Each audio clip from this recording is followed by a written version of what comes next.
सुबह आमतौर पर पक्षियों के चहचहाने से होती थी। उसी गांव के चौक पर माधव अपनी रेड़ी को जोर लगाकर धक्का दे रहा था, जिस पर केवल पत्ता गोभियों का ढेर लगा था। सूरज सिर पर था और माधव के चेहरे पर निराशा। गोभी ले लो, ताजी पत्ता गोभी ले लो। तभी एक काकी उसके पास आई और कहा, अरे माधव, कल भी तो गोभी ही लाया था। क्या तेरे खेत में इसके अलावा और कुछ नहीं उगता? घर में सब अब गोभी देखकर मुंह बनाने लगे हैं। क्या करूं काकी, खेत में फसल ही यही हुई है। बहुत सस्ती दे रहा हूँ, 2 किलो ले लो।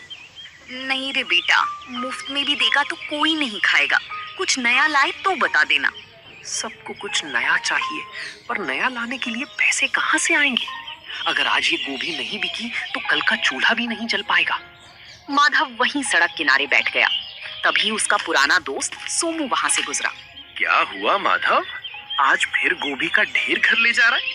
हाँ सोमू, कोई भी इसे खरीदने को तैयार नहीं है। सब इन पत्ता गोभी से पक गए हैं। समझ नहीं आता इन पत्ता गोभियों का क्या करूं। भाई तूने शहर में कुछ समय उस दुकान पर काम किया था ना, जहां लोग इसी गोभी को बारीक काट कर कुछ सफेद पोटली जैसा बनाते थे। क्या नाम था उसका? मोमोस? हाँ सोमू, वो लोग पत्ता गोभी का ही इस्तेमाल करते थे। सोमू की बात माधव के दिमाग में घर कर गई थी। उस शाम माधव घर लौटा तो उसके मन में एक ही धुन सवार थी। उसने अपनी बची हुई सबसे अच्छी पत्ता गोभी उठाई और उसे बारीक काटना शुरू किया।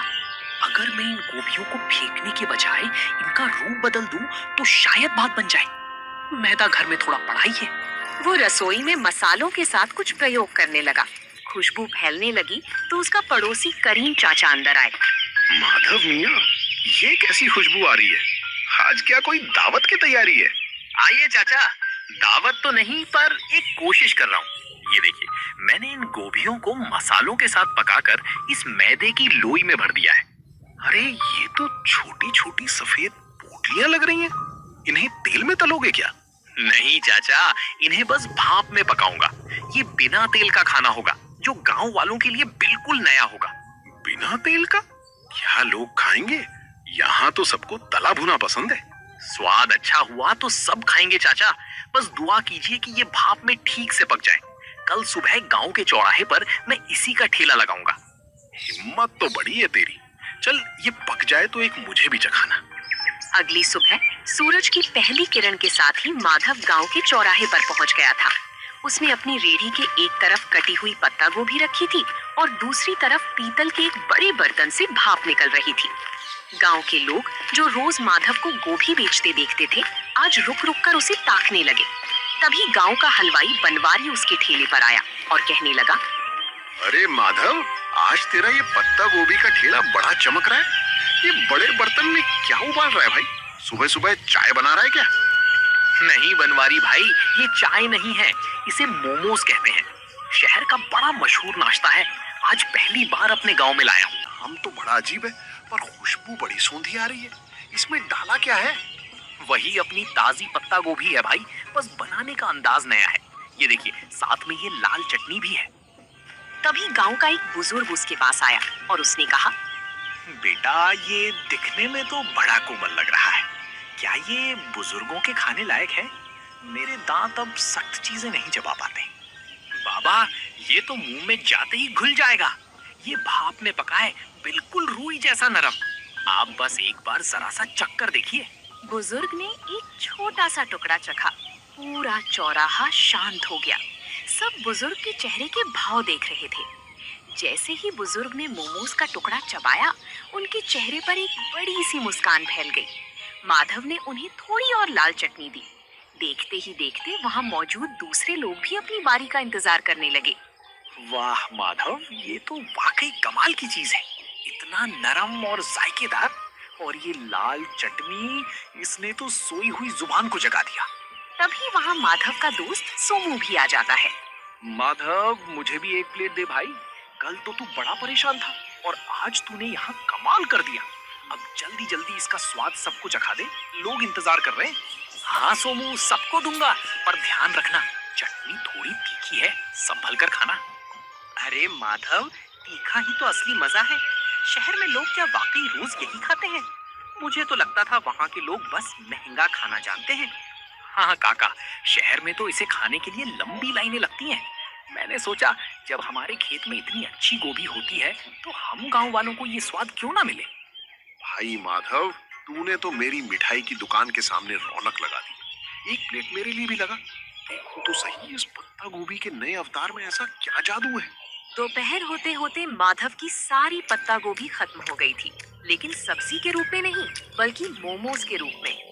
माधव ने आज पहली बार अपने हाथ में इतने पैसे देखे थे। उसकी आंखों में खुशी के आंसू थे और मन में एक नया हौसला। उसे समझ आ गया था कि मेहनत और नयापन कभी बेकार नहीं जाता। जिसके बाद अगले कुछ दिनों तक माधव का काम तेजी से चल पड़ा। अब लोग सुबह से ही माधव के आने का इंतजार करने लगे थे। लेकिन जैसे जैसे काम बढ़ा, माधव के पास संसाधनों की कमी होने लगी। उसके पास सिर्फ एक छोटा बर्तन था और अकेले सारा काम करना उसके लिए मुश्किल होता जा रहा था। गोभी काटना, मैदा गूंथना, फिर उसे बेलना और फिर भाप देना, अकेले करते करते हाथ जवाब देने लगे हैं।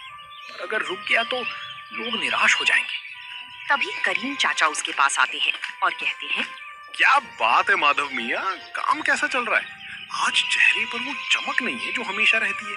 काफी थके थके से भी लग रहे हो। चाचा, काम तो बहुत है पर हाथ सिर्फ 2 हैं। लोग को मेरे हाथों के मोमोज बहुत पसंद आने हैं और अब वे उसे ज्यादा मात्रा में मांग रहे हैं। और मेरे पास बर्तन इतना छोटा है कि एक बार में सिर्फ 10-12 मोमोज ही बन पाते हैं। अरे ये तो बहुत अच्छी बात है। अगर बरकत हो रही है तो घबराता क्यों है? शहर जा और एक बड़ा स्टीमर लेकर आ। और सुन, सारा काम अकेले क्यों करता है, किसी को साथ लगा ले। पैसे तो आ रहे हैं चाचा, पर क्या ये काम टिकेगा? कहीं लोग 4 दिन बाद ऊब गए तो मेरी सारी कमाई डूब जाएगी। मेहनत कभी नहीं डूबती बेटा। तूने साधारण सी पत्ता गोभी को पहचान दिलाई है। अब खुद को एक बड़ा व्यापारी बनाने की सोच। करीम चाचा की सलाह मानकर माधव ने अगले दिन अपनी रेहड़ी नहीं लगाई। वो पास के बड़े कस्बे के बाजार गया। वहाँ की भीड़ भाड़ देखकर उसे अपने पुराने दिन याद आ गए, जब वो दूसरों की दुकानों पर काम करता था। आज वो अपनी खुद की दुकान के लिए सामान खरीदने आया था। आइए भाई साहब, क्या दिखाऊं? होटल के लिए बर्तन चाहिए या घर के लिए? मुझे मोमोज बनाने वाला सबसे बड़ा 3 मंजिला बर्तन चाहिए। और हाँ, एक ऐसी मशीन भी देना जिससे सब्जियां बहुत बारीक कट सके। बड़े बर्तन की मांग तो बहुत है। आप कहाँ से आए हैं? शहर में दुकान खोल रहे हैं क्या? नहीं साहब, गांव में मेरा छोटा सा मोमोज बेचने का काम है। वहाँ लोगों को उसका स्वाद बहुत पसंद आ रहा है। ये तो बड़ी अच्छी बात है। ये लीजिए, ये स्टील का सबसे बढ़िया बर्तन है। इसमें एक साथ 50 मोमोज आराम से बन जाएंगे। और ये रही आपकी नई मशीन, इससे आपकी मेहनत आधी हो जाएगी। शुक्रिया। अब गांव लौटकर मुझे सिर्फ खाना नहीं बनाना, बल्कि अपने काम को और बेहतर बनाना है। कल से गांव वालों को मोमोज खाने के लिए इंतजार नहीं करना पड़ेगा। माधव जब नए बर्तनों के साथ गांव लौटा तो शाम हो चुकी थी। रास्ते में उसने ढेर सारी पत्ता गोभी खरीदी। उसे पता था कि अब उसका संघर्ष एक नए मुकाम पर पहुंच चुका है। उसने रात भर जागकर नए बर्तनों को साफ किया और अगले दिन की तैयारी की। अगली सुबह जब माधव चौराहे पर पहुंचा तो उसकी रेहड़ी का नजारा बदला हुआ था। 3 मंजिलों वाला ऊंचा स्टील का स्टीमर सूरज की रोशनी में चमक रहा था। गांव वाले ये नया अजूबा देखने के लिए जमा हो गए।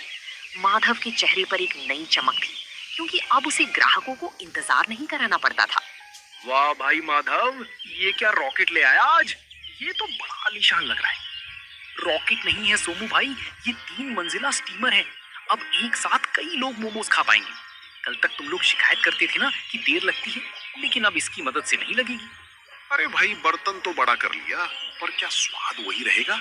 अक्सर काम बढ़ने पर लोग जायका भूल जाते हैं। भनवारी भाई, जायका तो मेरी मेहनत में है, बर्तन में नहीं। आप बस देखते जाइए।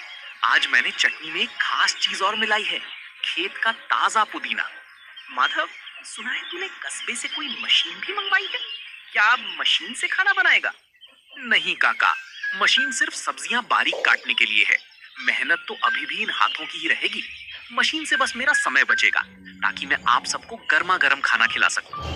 उस दिन माधव की रेहड़ी पर इतनी भीड़ थी कि गांव का मुख्य रास्ता जाम होने लगा। माधव बड़ी फुर्ती से हाथ चला रहा था। वो पत्ता गोभी की फिलिंग भरता, उन्हें आकार देता और स्टीमर में सजाता। कुछ ही मिनटों में भाप के साथ मोमोज तैयार हो जाते। तभी गांव के पटवारी जी अपनी गाड़ी से वहां रुके। माधव, ये क्या शोर मचा रखा है तुमने? पूरा गांव यहीं जमा हो गया है क्या? प्रणाम पटवारी जी, कुछ नया शुरू किया है। ये पत्ता गोभी के मोमोज हैं। आप भी जरा चक्कर देखिए, फिर बताइएगा कि गांव में ये कैसा लग रहा है। पटवारी जी ने जैसे ही एक निवाला खाया तो उन्होंने कहा, वाकई मैंने शहर में कई जगह के मोमोज खाए हैं, पर तुम्हारी ये पत्ता गोभी की फिलिंग और ये देसी पुदीने वाली चटनी, इसका कोई जवाब नहीं। तुमने तो कमाल कर दिया। शुक्रिया साहब, बस सोच रहा था कि अपनी गोभी को फेंकने से अच्छा है उसे इस तरह लोगों तक पहुंचाया जाए। माधव, अगले हफ्ते तहसील के कुछ बड़े अधिकारी गांव आ रहे हैं। क्या तुम उनके लिए भी ऐसा कुछ इंतजाम कर सकते हो? मैं चाहता हूँ वो देखें कि हमारे गांव के युवक कितने मेहनती हैं। ये तो मेरे लिए सौभाग्य की बात होगी साहब। मैं उनके लिए सबसे बेहतरीन मोमोज तैयार रखूंगा। माधव के लिए ये सिर्फ एक ऑर्डर नहीं था, बल्कि उसके हुनर को मिलने वाली सरकारी पहचान की शुरुआत थी। उस रात माधव ने चैन की नींद ली, क्योंकि अब वो सिर्फ एक गरीब सब्जी वाला नहीं, बल्कि गांव का मोमोज मैन बन चुका था। पटवारी जी का वादा माधव के लिए एक बहुत बड़ी चुनौती और अवसर दोनों था। तहसील के अधिकारियों का आना कोई छोटी बात नहीं थी।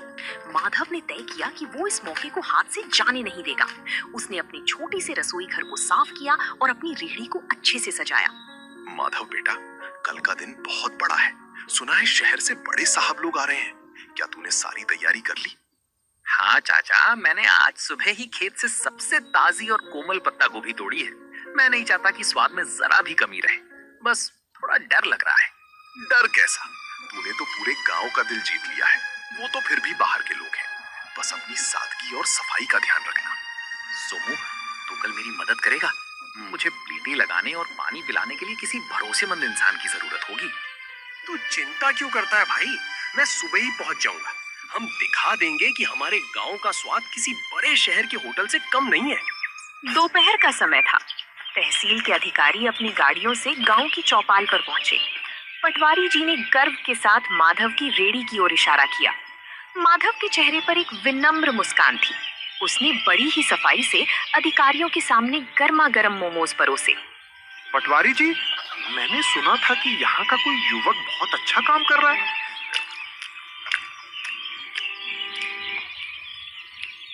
अरे ये तो वाकई लाजवाब है। इतना हल्का और इतना शुद्ध स्वाद। शुक्रिया साहब, ये सब मेरे खेत की पत्ता गोभी का कमाल है। मैंने इसमें कोई बनावटी मसाला नहीं डाला है। हैरानी की बात तो ये है कि गांव के माहौल में तुमने इतनी सफाई और हाइजीन का ध्यान रखा है। तुम्हारा ये तरीका वाकई काबिले तारीफ है। माधव, क्या तुम कभी शहर आकर अपना स्टॉल लगाना चाहोगे? वहां तुम्हें और भी बड़ा बाजार मिल सकता है। साहब, शहर में तो बहुत लोग हैं। मैं चाहता हूँ कि मेरे गांव के लोगों को यहीं पर अच्छी और नई चीजें खाने को मिले। मैं यहीं रहकर अपने काम को बड़ा बनाना चाहता हूँ। बहुत खूब, तुम्हारी ये सोच देखकर अच्छा लगा। हम तुम्हारी मदद करेंगे ताकि तुम एक छोटी सी पक्की दुकान खोल सको। हमें ऐसे ही मेहनती युवाओं की जरूरत है। अधिकारियों ने न केवल पेट भर खाया, बल्कि जाते समय माधव की काफी तारीफ भी की। उस दिन माधव को समझ आया कि सफलता के लिए गांव छोड़ना जरूरी नहीं, बल्कि अपनी जगह रहकर कुछ अलग करना जरूरी है। अधिकारियों की मदद और अपनी मेहनत की कमाई से माधव ने आखिरकार गांव के मुख्य चौराहे पर एक छोटी सी पक्की दुकान किराए पर ले ली। अब उसे धूप और बारिश में रेहड़ी खड़ी करने की चिंता नहीं थी। उसने अपनी दुकान का नाम रखा माधव का देसी जायका। दुकान की दीवारों पर उसने खेत और गांव के सुंदर चित्र बनवाए थे। अरे भाई माधव, अब तो तू सेठ बन गया। इतनी सुंदर दुकान और वो भी गांव के सबसे मुख्य मोड़ पर। अब तो हमें बैठने के लिए कुर्सियां भी मिलेंगी। सेठ नहीं बनवारी भाई, बस आप सबका प्यार है। दुकान पक्की हो गई है तो क्या हुआ, स्वाद तो आज भी वही मिट्टी से जुड़ा रहेगा। आइए, आज उद्घाटन के दिन पहली प्लेट आप ही के नाम। माधव मियाँ, देख रहे हो, जहाँ तू कभी गोभी का ढेर लेकर उदास बैठा रहता था, आज वहाँ तेरे नाम की धूम मची है। मैंने कहा था ना, गोभी को पहचान तूने दी है। चाचा, ये सब आपकी बातों का ही असर है। अब मैंने सोचा है कि मैं गांव के 2 और बेरोजगार युवकों को यहाँ काम पर रखूंगा। उन्हें मैं खुद ट्रेनिंग दूंगा ताकि वो भी अपना हाथ साफ कर सके। बहुत नेक ख्याल है बेटा। तरक्की वही है जो सबको साथ लेकर चले। वक्त बीतता गया और माधव की दुकान अब केवल सोनापुर ही नहीं, बल्कि आसपास के 10 गांवों में मशहूर हो गई।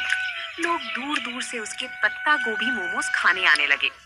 माधव ने कभी अपनी गुणवत्ता से समझौता नहीं किया। वो आज भी रोज सुबह अपने खेत से ताजी गोभी खुद तोड़कर लाता था।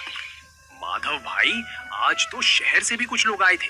कह रहे थे कि सोशल मीडिया पर तुम्हारी दुकान की बड़ी चर्चा है। अब तो तुम्हें शहर में भी ब्रांच खोल लेनी चाहिए। सोमू, शहर की चकाचौंध अपनी जगह है, पर जो सुकून इस गांव की हवा और अपनों के बीच काम करने में है, वो कहीं नहीं। मेरा मकसद सिर्फ पैसा कमाना नहीं था, बल्कि अपनी मेहनत को एक नई दिशा देना था।